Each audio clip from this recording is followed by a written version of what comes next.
The world outside was wrapped in twilight, a soft hush settling over the small coastal town of Evermere.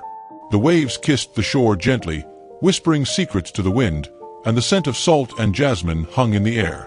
Inside the quaint bookstore cafe, the ink and ivy, Eleanor sat behind the counter, running her fingers along the worn pages of a handwritten journal. It wasn't just any journal, it was filled with letters that had never been sent, words she had never spoken aloud. The shop had been in her family for generations, a place where lovers met in hidden corners, where old souls found solace in poetry, and where the whispers of the heart were safely tucked between the lines of forgotten novels. But Eleanor had never been the kind to chase love.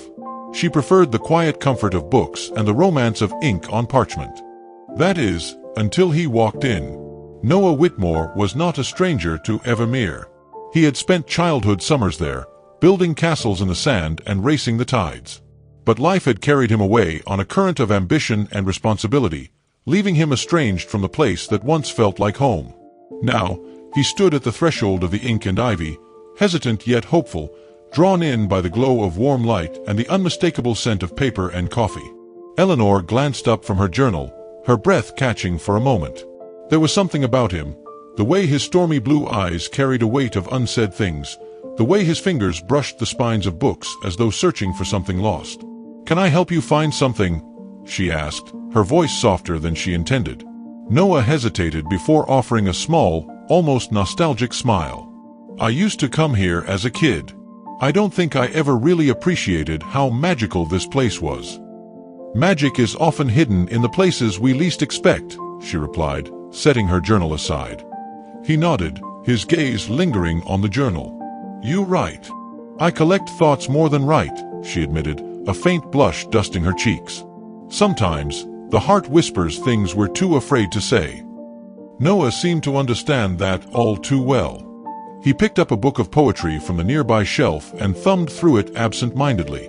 "I used to write too, before life got in the way." "Maybe life was never in the way," Eleanor mused. "Maybe it was just waiting for you to listen again."